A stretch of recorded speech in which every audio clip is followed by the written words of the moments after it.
Hello guys, welcome to another episode of Who Said Harlem. We have a very special video today. We wanted to explain the concept of musicality. In 5 levels. Obviously it's all subjective to a certain extent. And so by 5 levels, what we mean is we're going to try and explain it as if to different levels of understanding. Yes.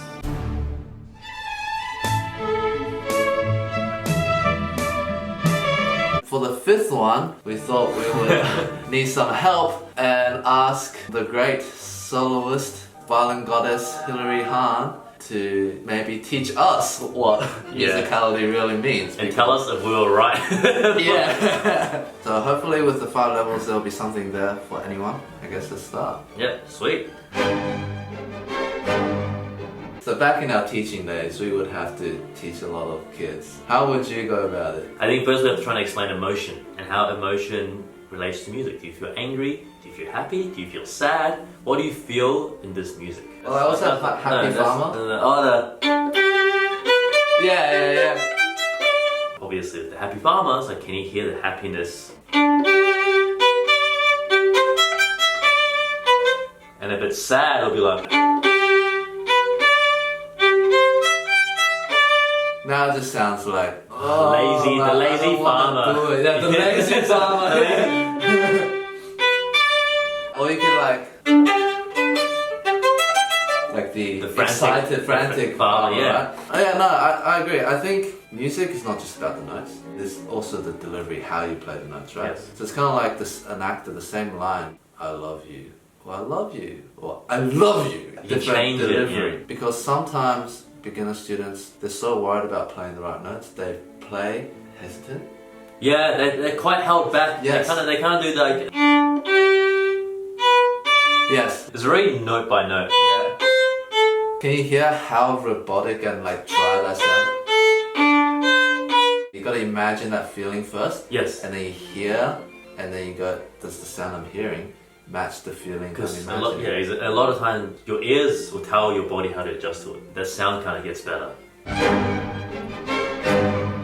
Maxim Vengrov's masterclasses was something I was obsessed about in high school, and the reason because that is he's very imaginative with how he approaches music, and it's almost like he's painting with the sound. You want to spend the time to actually think about what type of character or events or gestures are embedded in this music or that I want to express on it. One that I always remember from Vengrov's masterclass. So I'm gonna play it like once just with like a loving emotion, but that's it, just kind of like sweet, right?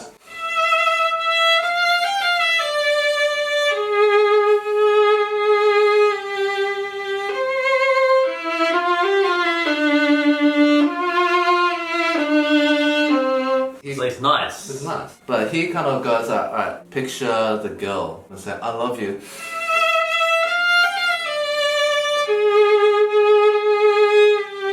And now the man responds, I love you too.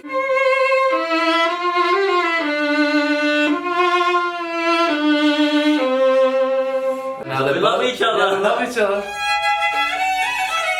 Wow, need to practice it.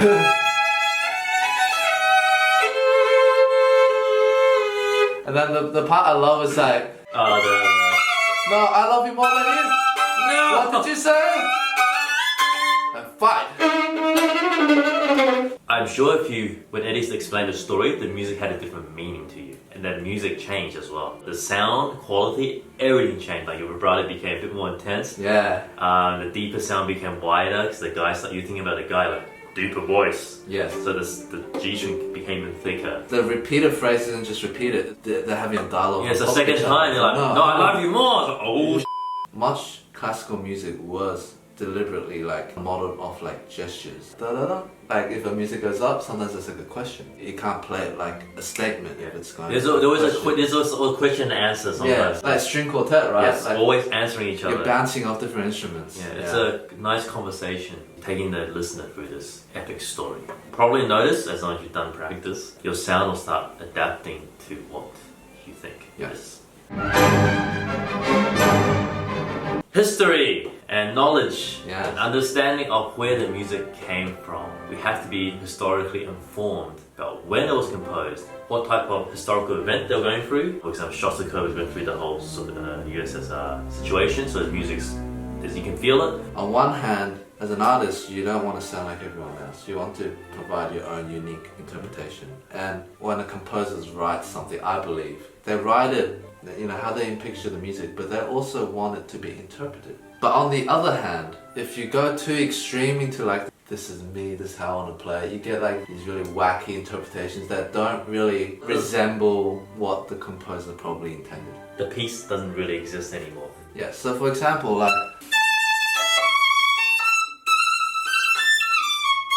imagine I was like,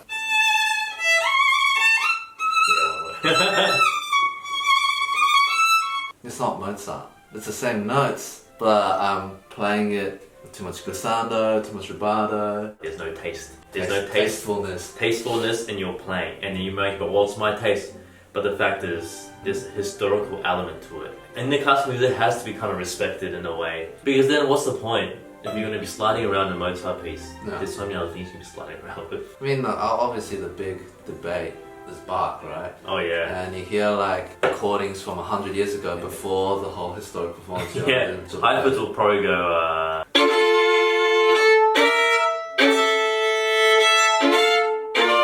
but even more intense. Right? Yeah.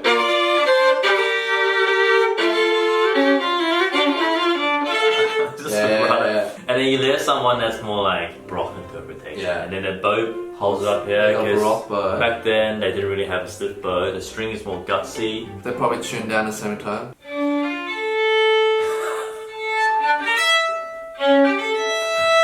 And the swells. Because the bow used to be designed just to swell. Yeah, but used to look like that. Definitely doing research to understand not just the historical context, but also where this piece of music came in the composer's life. It can Very often be important. very informative in how to interpret a piece of music. Is this during a time when the composer was suffering from intense depression in love? I think these things give so much more meaning and depth. Like, you hear Beethoven 9, and okay, it's cool. But then you read the letter he wrote after he found out he was deaf, saying that he wanted to kill himself, but he felt there was more music within him to give. And then you listen or play the Beethoven 9, it's a different It's thing. different. It's not like a wow. It's like he's frustrated. He's everything. This is his whole.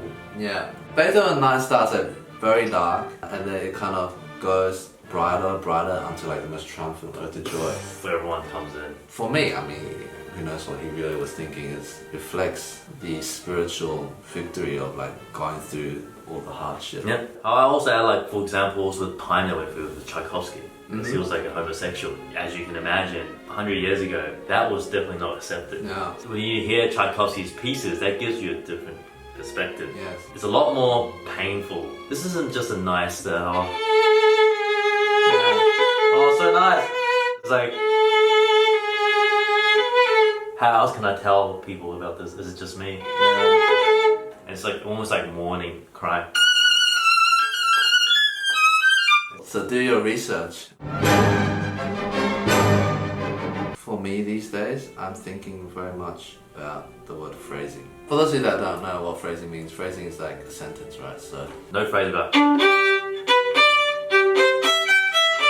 goes nowhere. But for Yeah. phrasing, you have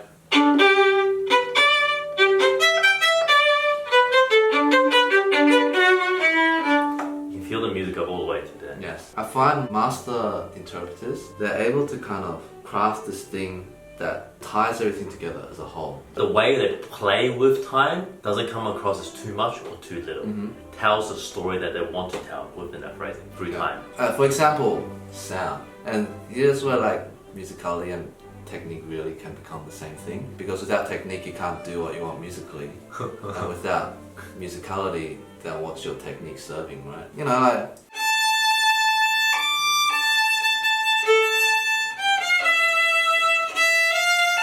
No tone. And I'm not even going to change the dynamics. I'm going to keep it flat, but just with the sound.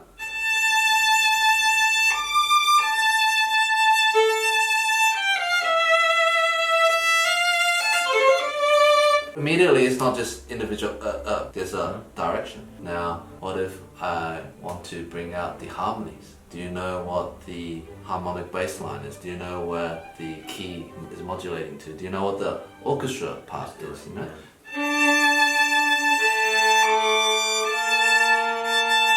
So you hear that, how there's the dissonance on the third bar. Now, if you play a B natural on the second bar,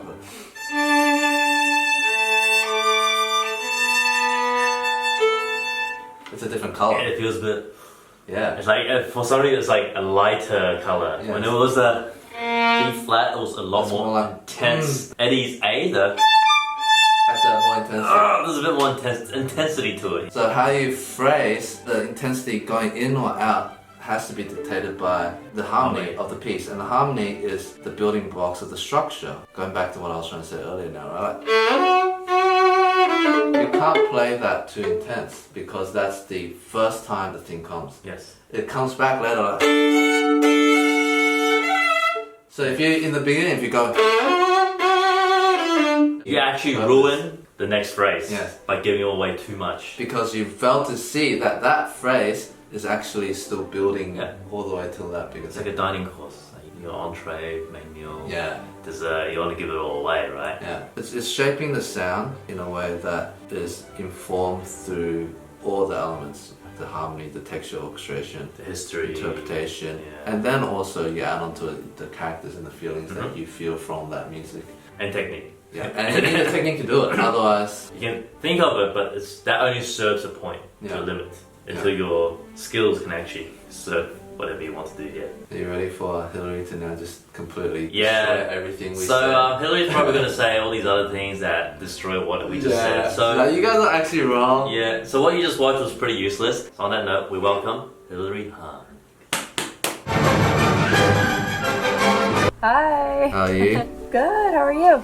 Yeah, not bad, not bad. I'm nervous about this. For those that are new to the channel, Hilary is a violin goddess. Yes. We listened to her recordings a lot back in the university days. So absolute pleasure to be able to talk to her today to see how she approaches this deep and profound topic of musicality. So The concept of it is kind of easy to explain, but in order to get to the point where you have the ability to do the most basic concept, you have to have put in a lot of time and learned from a lot of people and tried a lot of things out for yourself. For me, the difficult part of it is there's no real absolute way to measure and inspect music as it's happening. Louder is not necessarily more moving or more powerful. Loud can be anything. If someone is shouting, it can be that they're angry, it could be that they're excited. You can imagine how within music where there might not be words, it's hard to say this means this. But phrasing is more like, how do you say a sentence? Where do you put the emphasis? You have the sheet music that only tells you relative things. The phrasing is everything that makes it pop off the page. yeah, if you played without phrasing, it would kind of be as if you were reading while ignoring the full stops and commas, and you just kept going like this, and then you don't really know what's being said. Or trying to read a language that you don't know the meaning of. You're saying the sounds, but the rhythms, the accents, the way you bend it isn't necessarily going to connect to someone who identifies what you're doing. But there's phrasing also in improvisation, right? So it's not just about translating from a score. I guess phrasing would be anything that adds meaning to a set of notes, if you want to go really broad. Well, let me just digest that. Like, I don't have to be right. That's how I think of it. how do you then think about meaning when it comes to that, like in that context? When I was growing up, I was taught to think of music in a couple different ways. I was taught to think of it as storytelling, and I was also taught to think of it analytically as a player. So when I was thinking about storytelling, it didn't quite click for me, because why am I making up a story about something in my head that's not what the composer wrote, doesn't have anything to do with the composer's history? Sometimes I would be in a master class, or I would be in a chamber rehearsal, and the person in the chamber rehearsal would say, just feel it. Just feel it. Feel what? And I'm like, I think I'm feeling, what am I supposed to feel it more? I'm so agonized inside. What am I gonna, what do you mean you don't hear it? It was super discouraging because I would think maybe I don't feel it on the level that other people are feeling it. Just feel happy. I'm like, I'm feeling happy. Does my bow not sound happy? I mean, what do I do to make it sound happy? Tell me how to bridge that gap. And that's what I've worked on, I think, the most over the years, is just what do I honestly hear in the music? What do I want to stay with each time I play this? And this sort of search for meaning plus communication is really, really crucial for a performer. Just knowing what it means to you isn't enough if the audience doesn't feel it too. Yeah. Yes. Because this music's also transferring what you want to say to the audience. It helps to get to a point where you know, when I feel this, this is what my bow does in response. Or when I feel this, this is what happens in my hand with vibrato. Or if I feel pulled emotionally, this is how it manifests when I play it. Yes. It's almost like you have to train some connections first, and then it becomes more automatic. Yeah. Some people, they just have it in a way that's considered intuitive, and then they can continue to build them, and that becomes part of their identity. But also, if you have this sort of battle within yourself between the feeling and the output, it can create a lot of extra tension in your body too. Yes. So it's just a lot of different trial and error, I think. What were your experiences for learning about phrasing? I think for me, the whole feeling it was effective to a certain level, but there was a cap to it.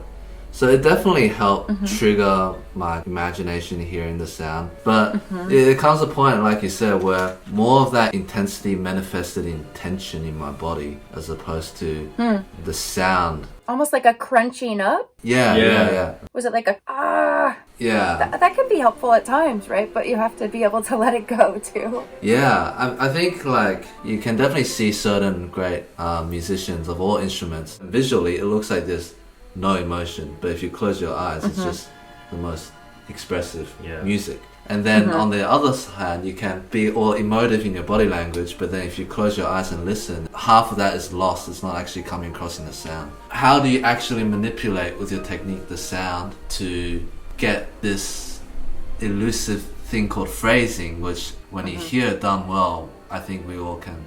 When we hear like amazing phrasing, we're like, That's you it. can tell, right? It's a bit like control.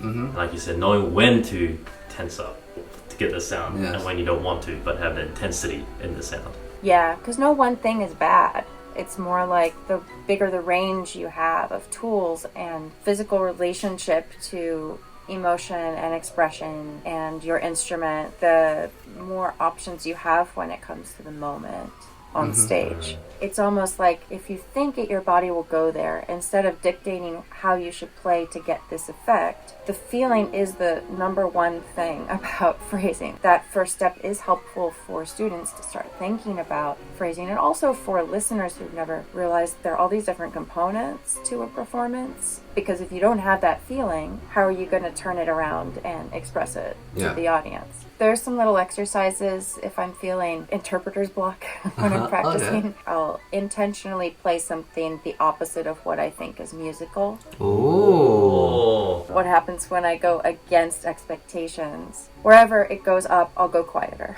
Yeah. I practice a lot of different versions so that when I get on stage, I have that flexibility. I think both in thinking and in playing, people are often like, no, you have to do it this way. No, you have to phrase off. By questioning things, you look deeper into, well, why are these rules? Why are these phrasing rules here? You know?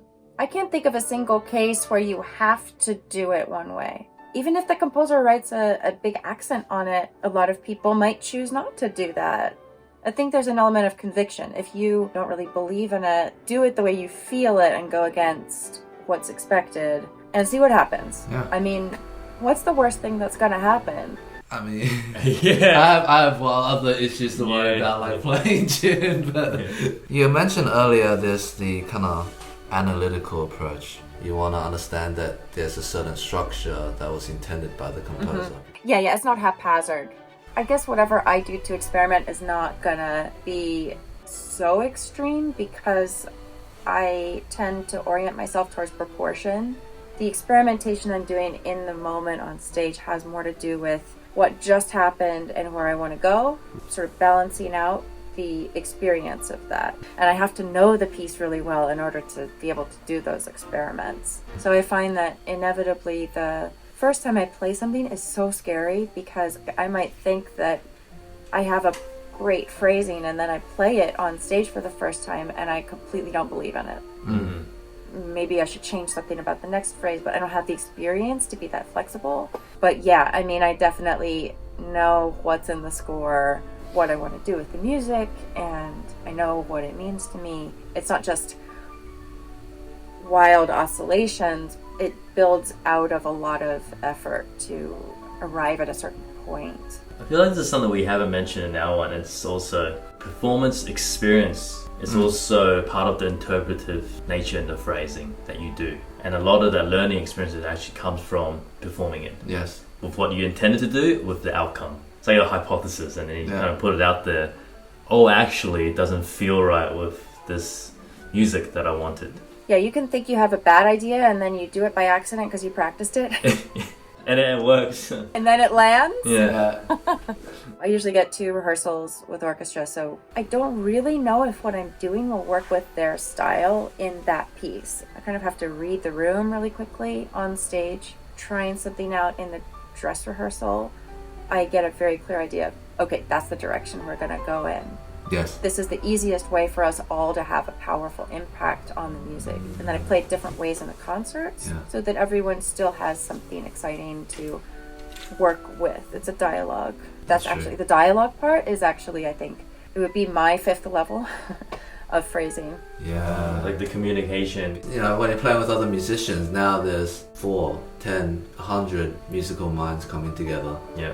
And that's a different game. How do you get all those in sync and within 1 or 2 rehearsals? You don't talk about it. Yeah, you don't have time to talk about everything. You listen and you react and you try this and you try that and you see if they respond to what you're doing or if they stay in their lane. But that's when you have a large group. When it's a violin, piano, or chamber group, it's very obvious if you are not attuned to each other. For the audience, it feels like a kind of maybe a flat interpretation. Maybe it just feels like you don't like the piece very much. It didn't say much to you. So therefore you don't like the composer. So therefore you don't like quartet. So therefore you don't like classical music. You know what I mean? Yeah. There are all these elements that add up and everything is so personal. If you're actually really looking at a performer at their typical body language and then you notice it change, that's a really good sign that there is some sort of dialogue going on. And I love looking for those moments when I go to concerts. I get so excited. Like, oh, it's happening. It's happening.